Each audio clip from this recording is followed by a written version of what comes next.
Finally mga boss, dito na tayo sa Game 3 ng NBA Playoffs. Ito nga sa pagitan ng Los Angeles Lakers kontra nga dito sa Houston Rockets. Eto silipin natin ang mga players na makakapaglaro dito para sa LA at gayon din para nga dito sa Rockets. Kamusta na nga bang kalagayan nila Austin Reeves at KD?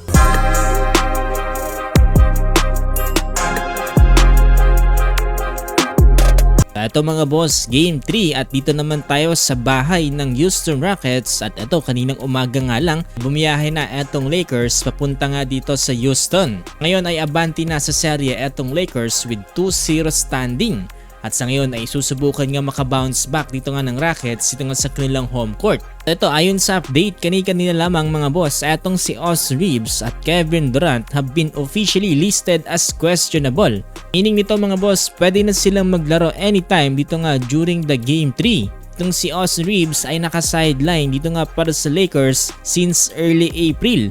Patuloy nga na nagpapagaling dito nga sa kanyang grade 2 left oblique strain na tinamo niya nitong nakarang laban nila kontra Oklahoma City Thunder. Yung kay Coach JJ Redick, naging napakaganda at napakasolid nga daw ang progreso ng pagpapagaling dito nga ni Austin Reeves. Simula na rin daw etong si Austin Reeves na magkaroon ng play program earlier this week kung saan kasama na nga rin daw dito ang one-on-one on-court workout. Isang magandang senyales na malapit na sa paggaling itong ang player.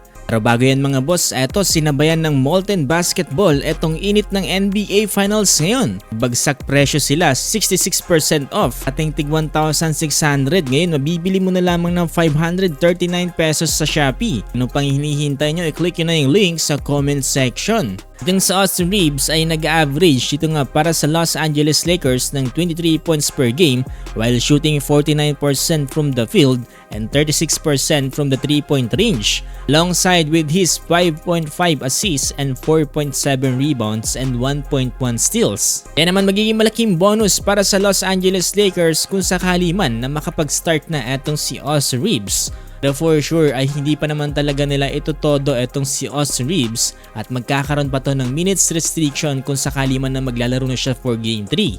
Kaya naman iikot pa rin dito nga kila Luke Kennard, LeBron James at Marcus Smart ang mga rotations ito nga para sa purple and gold. Para sa akin mukhang effective naman yan dahil nagawa nga nilang ma-2-0 etong Rockets. Sa kabilang banda para sa Houston Rockets, ang pagbabalik ni Kevin Durant ay mukhang hindi pa rin naging susi sa kanila para nga makapuntos dito nga sa serye kontra sa Lakers. Totoo niyan, ngayon ay mukhang problema ulit etong si Kevin Durant dahil mukhang uncertain pa rin siya dahil sa ngayon ay may panibago naman siyang injury at ito nga ay ang kanyang left ankle sprain. Bukod pa to doon sa kanyang injury sa kanyang right knee earlier in this series. Medyo struggle para sa Rockets kung i-rely na lang nila ang lahat dito nga kay KD. Nakita naman natin itong Game 2 kung paano nila i-lockdown etong si Kevin Durant mga boss, talagang naging super effective.